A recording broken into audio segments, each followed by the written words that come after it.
తెలంగాణ రాష్ట్ర ప్రభుత్వము స్థానిక సంస్థలకు సిద్ధమవుతుంది. నిజామాబాద్ జిల్లాలో స్థానిక సంస్థల ఎన్నికలకు ఎలా ముందుకు పోతున్నారనే అంశానికి సంబంధించి బీఆర్ఎస్ పార్టీ జిల్లా అధ్యక్షుడు ఆర్మూర్ మాజీ ఎమ్మెల్యే జీవారెడ్డి ఉన్నారు, మనతో వారు. సార్ చెప్పండి, స్థానిక సంస్థలకు కాంగ్రెస్ పార్టీ సిద్ధమవుతుంది, మీరు ఎలా ముందుకు వెళ్తారు? మీరు ఆర్టీవీ ద్వారా ప్రతి గ్రామానికి వెళ్ళండి. ఏ గ్రామానికి వెళ్ళి ఎవరి ముందు మైకు పెట్టినా కానీ ఎలక్షన్ ఏదైనా గ్రామాల్లో సెలక్షన్ కేసీఆరే అంటారు. ఎలక్షన్ ఏదైనా సెలక్షన్ కేసీఆర్ అంటారు. War one side, BJP Congress పతనం decide. War one side, BJP Congress పతనం డిసైడ్ అయిపోయింది.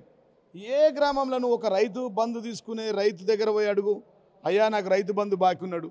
ఒక ముసలవ్వ దగ్గరికి పోయి నాకు పింఛన్ కావాలని అడుగు, అయ్యా నాకు పింఛన్ బాకున్నాడు, 4,000 చొప్పున 22 నెలలు 88,000 అని చెప్తుంది. ఒక అమ్మాయి దగ్గర పోయి నీకు స్కూటీ వచ్చిందని అడుగు, నాకు స్కూటీ రాలేదు, స్కూటీ బాగుందని. 13 లక్షల మంది పెళ్ళిళ్ళకైనాయి, వాళ్ళ దగ్గర పోయి అడుగు, ఆమె మాకు బంగారం 13 లక్షల తులాలు బాకున్నాడు. ఆర్మూర్లో పోయి ఎర్రజొన్న రైతులను అడుగు, వాళ్ళు కూడా బకాయిల గురించి చెప్తారు.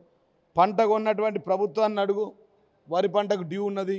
బోనస్ అడుగు, బోనస్ గాయబ్ అయిపోయింది. దళిత బంధు లేదు, రైతు బంధు రాదు, కాదు లేదు రాదు.